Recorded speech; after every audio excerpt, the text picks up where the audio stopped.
Beliau Al-Imam Al-Haddad mengatakan wa alaikum bil iktisabil halal. Ayo cari pekerjaan itu pekerjaan yang halal. Cari penghidupan mata pencaharian yang halal. Fa innal iktisaba ma'murun bihi, sebab cari yang halal itu diperintah memang oleh Allah. Ya. Talabul halal fardhatun ala kulli muslimin. Nyari pencaharian, kerjaan yang halal itu fardhatun, kewajiban setiap muslim. Wa fihi fadlun wa thawabun katsir. Di situ ada kemuliaan yang sangat besar, pahala yang berlimpah dari Allah. Mahma saluhat fihi niyyah, ketika berbarengan dengan niat yang baik.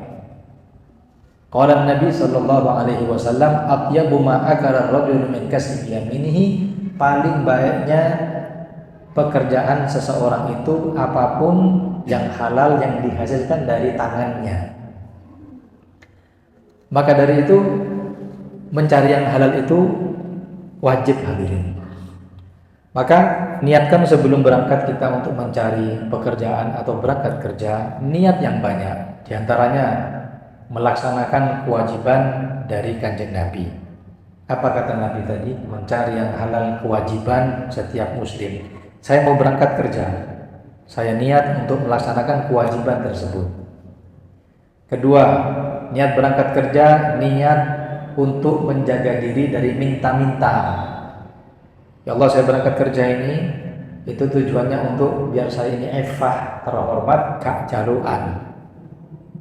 Tiga, saya niat berangkat kerja ya Allah untuk menghidupi anak istri.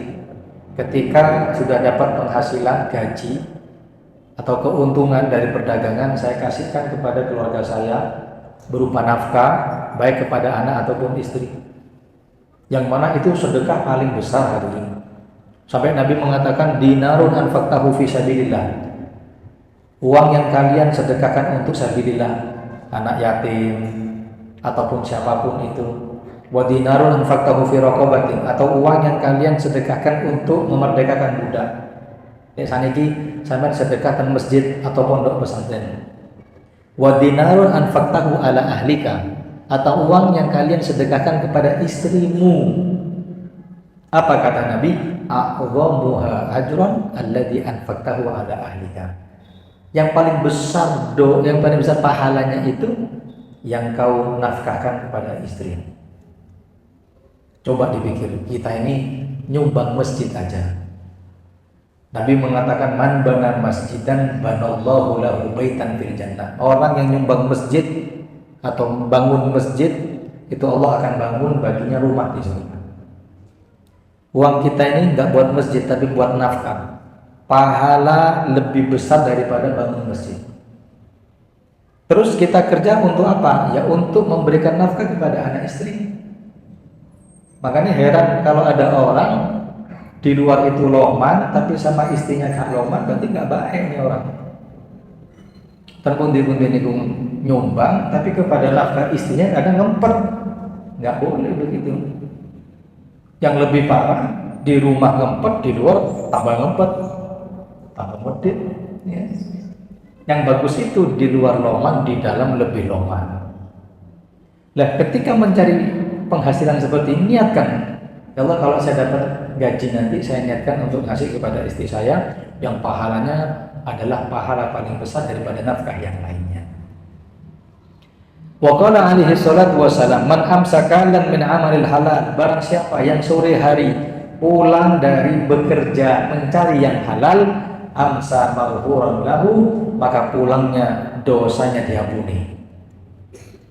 Tapi nyari yang halal, bukan nyari yang syubhat, apalagi yang haram. Saya nyari yang halal gak ketemu, akhirnya sing syubhat aja. Pulang kan diampuni, gak bisa. Saya tak cari yang syubhat, insya Allah pulang sore itu katanya diampuni, buatan sakit. Yang bisa itu kalau cari yang halal, kesel, ya, capek, dapat alhamdulillah, nggak dapat ya sudah. Itu pulangnya diampuni dosanya oleh Allah. Masya Allah, berapa besar pahala yang disiapkan Allah Subhanahu wa Ta'ala untuk kita umat Nabi Muhammad Sallallahu Alaihi Wasallam. Falyanwil insan biktisabihi syianati dinihi, maka niatkan ketika cari kerja itu atau berangkat kerja, jaga agamanya. Wasyianat wajhihi anil hajah ilan nas, niatkan untuk tidak minta-minta kepada orang. Wa kifayati nafsihi wa iyalihi, niat kerja itu untuk nyukupi dirinya dan keluarganya. Kalau mana yang lebih afdol, kerja atau tawakal? Aku gak kerja wis, saya tak tawakal aja. Gimana? Lah kata ulama dilihat. Kalau panjenengan ini dengan tidak kerja terus minta-minta, ya gak usah tawakal, mending kerja aja. Ya. Tapi kalau panjenengan dengan tawakal gak minta-minta, jadi marbot, DKI alhamdulillah, gak DKI gak apa-apa, misal, atau mungkin jadi ustadz kampung, yang mungkin jadi mimpin tahlil, jadi pak muding, mandikan jenazah, dikasih alhamdulillah, gak dikasih ya wis gak apa-apa. Tawakal yang beginian afdol baginya daripada kerja, akhirnya tugas di masyarakat terbengkalai. Dan cari halal ini hadirin mudah, nggak sulit. Iya zaman sekarang mengatakan, "Sob, kalau sing haram angel, kemana sing halal?" Loh, sebentar. Yang kamu cari itu di mana sih? Halal banyak Mas ya. Apapun yang kita cari, kita akan menemukan apa yang kita cari. Tahu nggak ceritanya Buya Hamka ketika datang kepadanya satu orang bilang gini, ternyata di Mekah itu maaf banyak pelacur. Nah, bayangkan di Mekah banyak pelacur, masih ada tapi pelacur ternyata. Buya Hamka bilang begini, loh aku beda. Gimana? Saya ke Los Angeles ketemu ulama, mosok. Kan kualik hadirin saja ini ketemu ulama di Mekah, ketemu orang gak baik di Los Angeles. Mosok lah ya. Kok iso?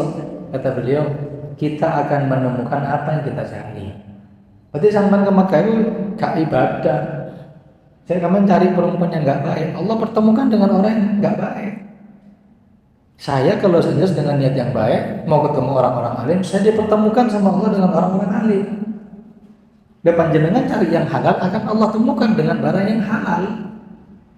Nah, kalau panjenengan memang gak mau yang halal, mengambil jalan pintas, ya Allah akan pertemukan dengan jalan-jalan yang syubhat atau apalagi yang haram. Nauzubillahi min dzalik. Makanya kalau ada orang bilang yang halal yang haram aja sulit, apalagi yang halal. Kamu nyari apa? Kau nggak nyari yang halal, kau nyari yang haram. Halal ini wasi, luas, semuanya ada hadirin. Bahkan perbuatan yang halal atau gaji yang halal itu lebih besar barokahnya daripada yang haram meski nominalnya besar. Di orang tua ini ada satu orang haji. Setelah saya rutinan di sana bilang begini, Habib, lek kitab jenengan lebih apal pengalaman, tapi lek urusan riba, usaha minjem riba, saya lebih pengalaman. Saya 4 kali jatuh dengan pinjaman berbunga itu saya jatuh bolak-balik 4 kali. Akhirnya saya pasrah sama Allah, wes sak namanya takdir, seadanya saya jual. Justru yang halal seperti ini barokah. Mulai dulu toko mau buka cabang itu nggak bisa, meskipun matematika kita tuh masuk, ini gini, oh bisa, gak masuk. Tapi ketika saya jual seadanya, Allah bukakan buat saya cabang untuk yang kedua, ini mau buka yang ketiga, dengan menjual apa adanya, halal. Makanya nggak bisa matematika Allah kita samakan dengan perhitungan kita, nggak bisa. Ayo saya tanya yang nikah ini, kalau saya dulu dipeseni, kon lek nikah akan ketemu dengan rezeki ono aja. Rezeki namanya ada aja. Coba tanyakan yang sudah nikah. Ketika mepet, ada aja dalam rezeki ini. Kenapa? Cari yang halal nggak sulit, mudah. Hanya kita aja nggak nyari. Kita ini kadang kebingungan dengan yang namanya kaya, pengen cepat ngambil jalan pintas. Yang pinjaman online, yang nyunsil kadang riba, kan sudah Allah katakan wa yamhaqullahu riba wa yurbis shadaqat. Apa yang hak? Yang hak itu lek bahasa Jawanya ngeruak, apa ngeruak? Makan bagian dalam itu apa namanya? Ngeruak, yang datar gini kemudian diambil yang dalam. Itu namanya yang hak. Maknanya rezekimu dengan riba bukan kau tambah naik ke atas, tapi yang uang di dalam itu sampai tambah habis. Tanyakan sama yang biasa pelaku riba. Ya. Makanya ayo cari yang halal itu nggak sulit, cari yang halal itu mudah, hanya kita aja nggak nyari. Semuanya ketika kita minta kepada Allah jalan yang halal, Allah akan permudah semuanya. Amin Allahumma amin.